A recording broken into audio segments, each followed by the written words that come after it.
Welcome to the Tech Flash. If you're looking to increase your ed tech knowledge that's quick and easy to listen to, you have come to the right place. Let's join our host Josh and see what today's episode is all about.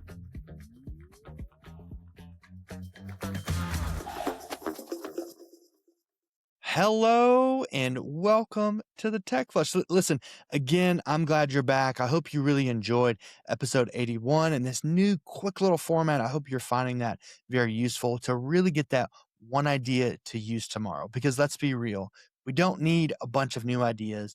We need things that actually work. And so for the Tech Flush, in the next 15 or so minutes, we're going to build something special that you can use tomorrow. So let's get diving in. Now, listen, we're back. We've got Michael Wesely back with us, a instructional technology specialist out of Virginia Beach. So I'm excited you're here, Michael. And again, before we get diving in, it was so interesting how we kind of connected.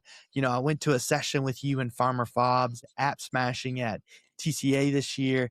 And then I've been diving into some podcasting content, trying to change the game up. And here we are. So it's really special that we've been connected here. Hey, glad to be here, Josh. All right. Now listen, for when we start having this conversation, Michael, I know this is something that we continue to talk about, but today I want to talk about writing. I'm going to say this, and I don't know how you're going to take it, but why do so many students just kind of hate this? And maybe they don't hate writing, but maybe they hate the process. So what's the real issue here with writing? I've got the answer, Josh. Let me tell you, I've been a second grade teacher. I was in the classroom with second graders for 16 years, and I mastered the art of writing, and I've leveled it up since I left the classroom and became an instructional technology specialist. So why do kids hate writing? Well, let's think about that. You know, kids are given an assignment and they're writing, and sometimes they just have to face the blank page. And that's a big thing right there. If you come up with a creative topic for them to write about, it's a little less of an issue, but let's think of what the reward is. These kids are growing up in the gamified world, and the reward for, putting your heart out on a piece of paper is that you get to edit it and make it better. And squeeze all those edits in between the lines, and that the teacher helps you. They squeeze it, and if you forget to skip lines, it's let me tell you the joy that brings. So once you're done with all of that, and you've edited it, and you've probably gone through the process 3 times, the reward for students is they get to copy it over for a final draft. Now, what kid ever is going to think that is the best thing since sliced bread? None. Now, you ready? Oh gosh, I was not ready for that. Oh, yeah, it's the truth. And that's such a very unique thing that they're excited about that one process. And so maybe as we continue to write and continue for them to do that, and that's just something we need to look at. So when did you first realize that you need to make that simple of a change? Well, that was easy because as a second grade teacher, and I'm trying to grade these children on their ability to write, and when you have nothing on a piece of paper, you can't grade that. And you have to create more time. What's the one thing teachers don't have in a day is more time. But in order to get that, you have to give more time to the writing project, or allow them to squeeze more time in at the end of the day, the beginning of the day, the middle of the day, somewhere where they can give you some kind of an output that you can assess. So you're fighting all the time. You're fighting them to write all the time. And if they're struggling writers anyway, that whole process, that's not any fun. It doesn't bring them joy. And that was a pain point for me, to have to figure out how to get more time in my day to help these kids. So I started to think, how can I change the game and the way it's done? Speaking of changing the game, what is something that you've done to really change that game for writing? I know there's lots of options out there, but what is something that you've done personally that's changed that? Okay, I'm going to give you a little side story first, because I started like 15, 16 years ago. And this is the time of, going back when teachers had one cart of laptops for a grade level that batteries never held any charge. So I Tim Allen'd a power strip down the middle of a pod of desks. I hooked those 8 laptops out of the cart up into that. And what I did was I went into Padlet and I wrote a story starter with an image in Padlet. And this was before AI. And the kids could see that. And it was like, write a story about a fish that comes up on the side of the pond and talks to you. Well, they each would start in a Padlet and then they would be writing. So every child could see what every other child is writing. And they were writing me like if you were to put it into paper or on paper, it probably would have been 7 or 8 pieces of the green lined paper.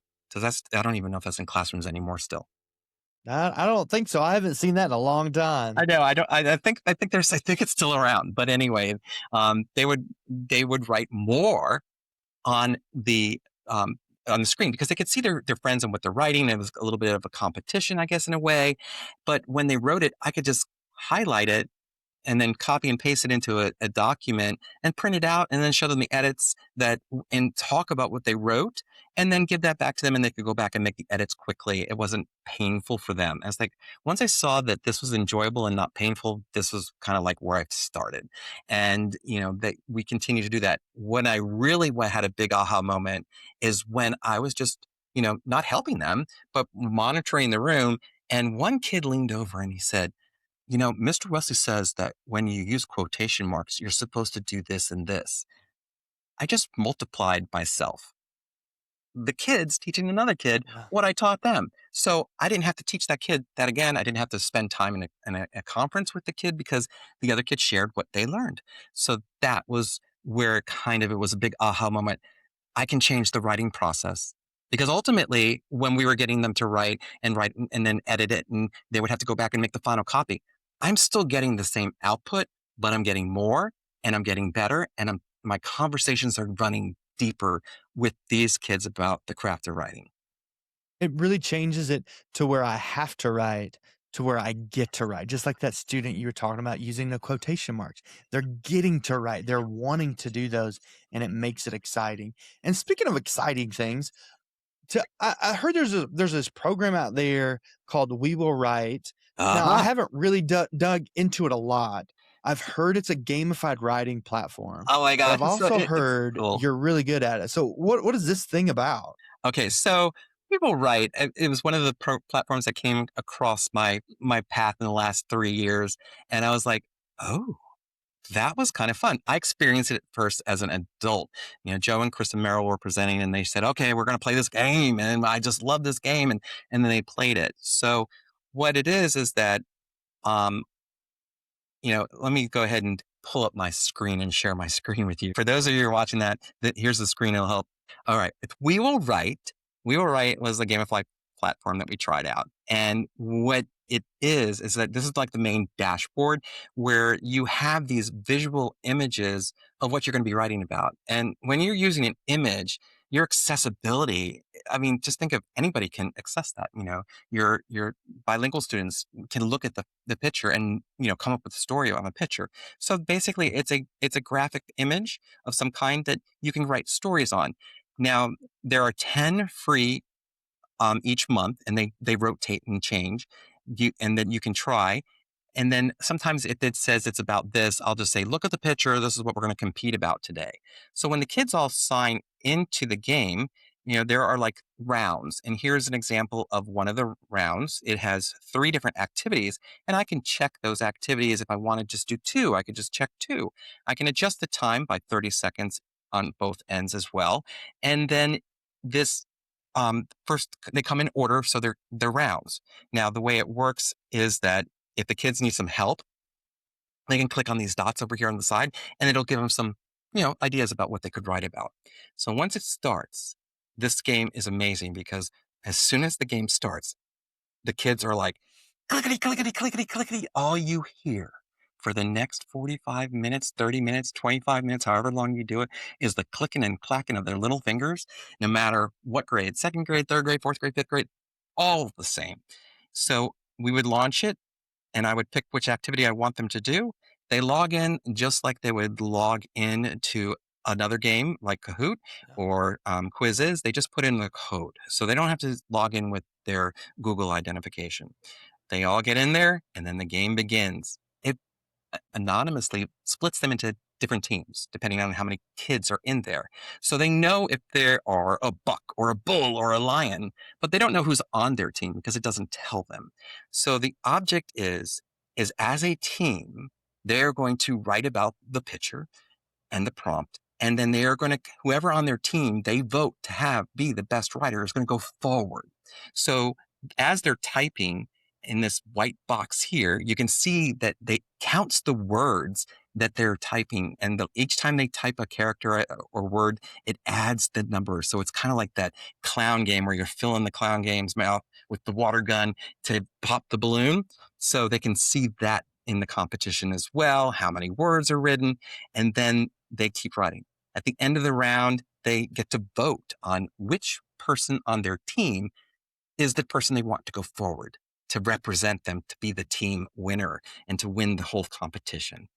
So we already have one winner, and then the team goes forward with whoever they pick.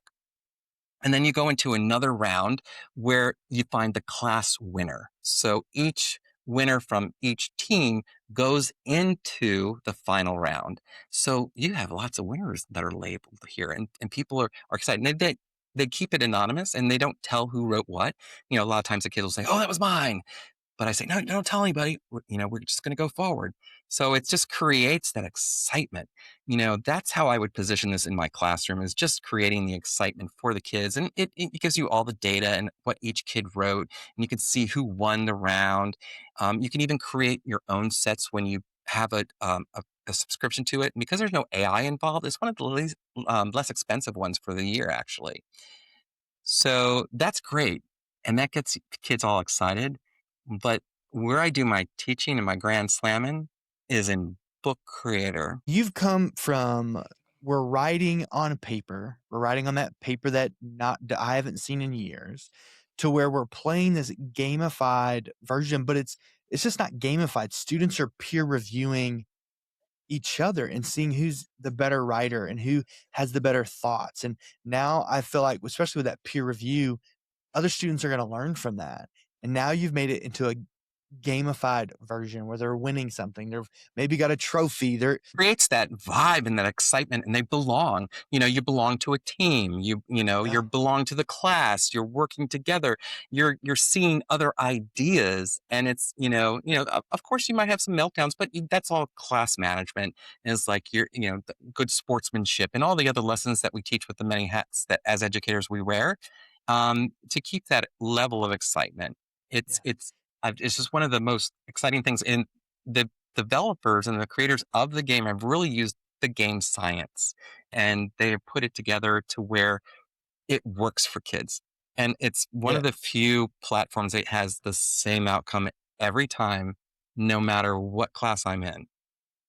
And now you're really bringing that writing energy that I love. It's incredible. And speaking of writing energy, tell us about this Book Creator. I know we've got some things we've got planned to talk about, but I want to go ahead and start diving into that. Tell me about this Book Creator, because I feel like We Will Write and then adding that on to Book Creator is just a good smooth transition, not just for our conversation, but for in the classroom as well. Right. Because one of my big things in Book Creator is that I can share a child's work in a link.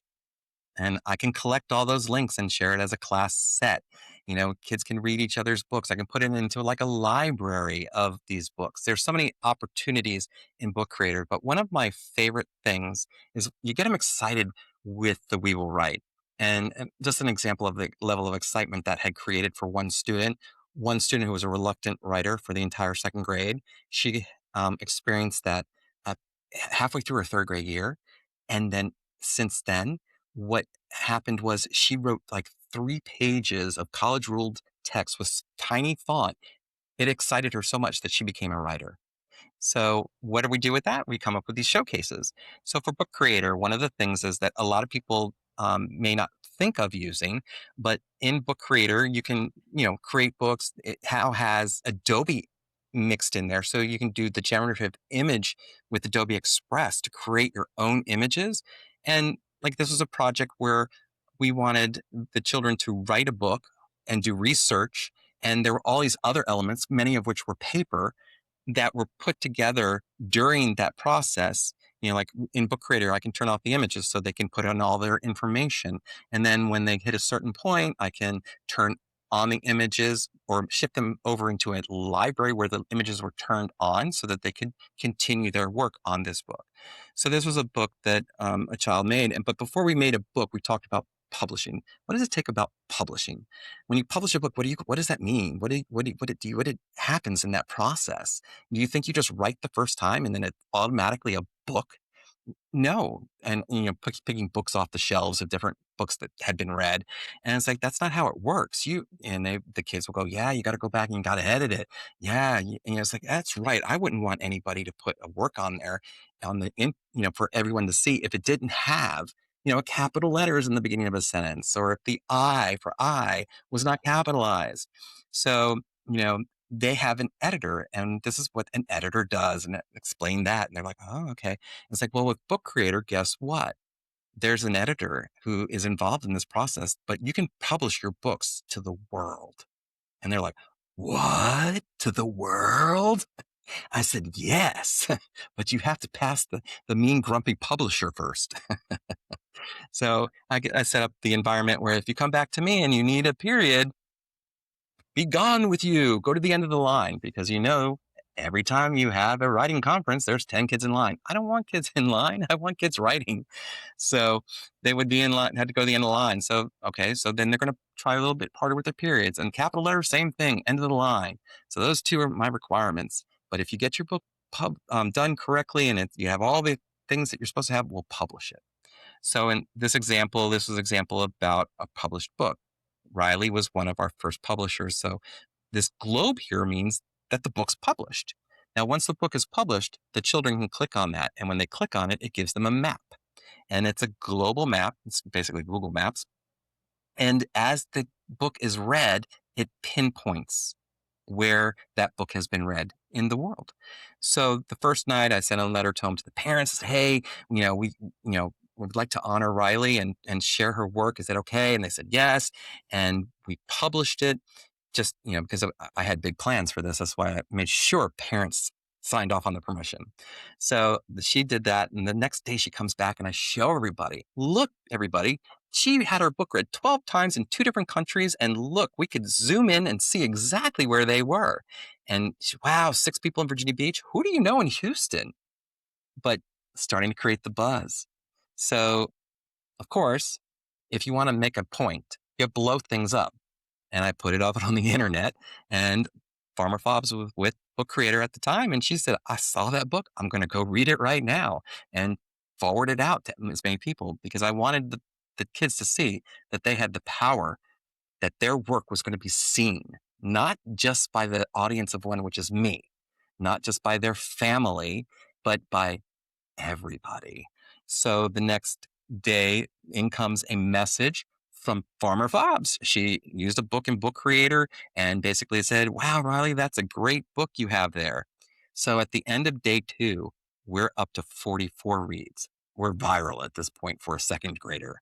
And you can see the 20 in the United Kingdom. That's the Book Creator Mafia. That's what I call them, because they all shared it and they read it. But it's moving out, Norway or Germany, and then Canada, more reads up there. So you think of yourself as a 7-year-old seeing this map grow in just 2 days to that many people reading your book. That's powerful. It shows you the little milestones pop up every time. New milestone, 20 reads. Your book's been read in the United Kingdom, the Czech Republic, Russian Federation, Indonesia, Canada. How exciting is that?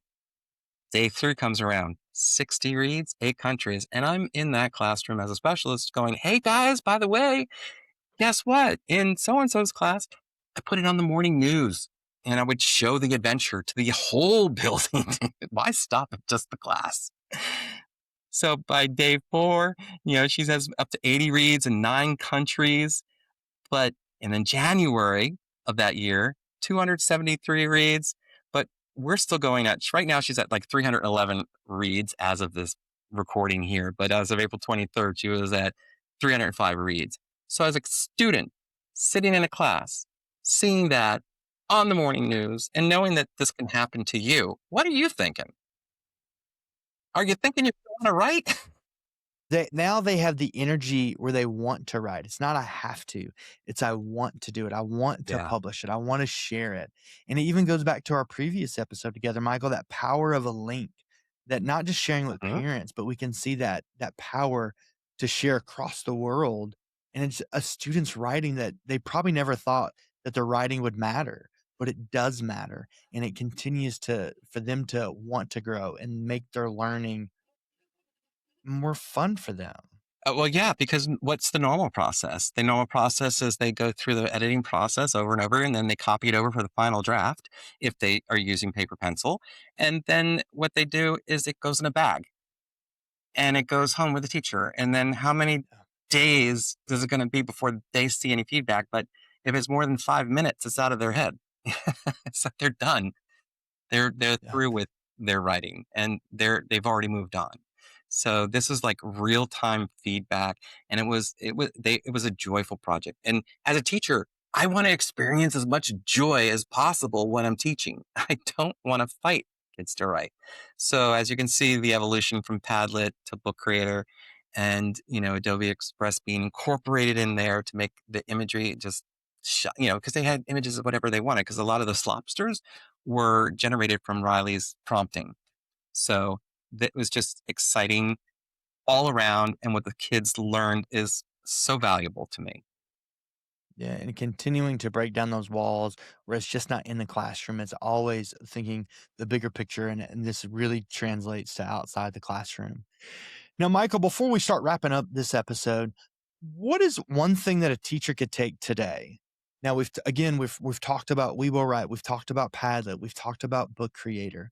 What is one thing that they can take today from our conversation and really implement that tomorrow for their students' learning? Well, I would say We Will Write. If you have access to We Will Write and you can do that, see the power for yourself. Because once you go through once, there's going to be two things that will happen in your classroom after 25, 35, 45 minutes of silence. And I have gone up to an hour because it was in demand. At the end, when you are finished with your round, whether it's 3 or 4, 2 activities, there will be a child. I guarantee you, and I'm willing to put money on it. And I don't have a lot of money because I'm a teacher, right? But there will be a child that will say, "Can we do another?" And when you answer no, because the time's up, we don't have enough time in the day. When the answer is no, there will be a follow-up. I guarantee it, of when can we do it again? So if you're going to take one thing, try that We Will Write. It's so easy. You just pick what you want. There's 10 free. If you don't like what it is asking the kids to write about, but you like the pictures that are there, have them write something about the pictures and ignore the text if you have to for the littles, if that's not the direction you want to go, and try it, experience it, and you'll see they love it. You'll have joy, and you're going to want to do it again. Yeah, and really when students start to care about their writing and they can see how it progresses through everything and just have that joy, then it not just makes it fun for them, but it makes our work as teachers easier to continue to support them and to continue to see them grow. So that's it. One move, try it tomorrow, and I'd love to hear what you have to say about it. So thanks, Michael. We'll talk soon. Thank you for joining us today on the Tech Flush podcast. Stay tech savvy, keep those gadgets charged, and remember, teachers and technology go hand in hand, connecting students to a world of knowledge for an electrifying learning experience. Don't forget to like, subscribe, and spread the word about the Tech Flush to your friends. Catch all episodes on Apple Podcasts. See you next time on the Tech Flush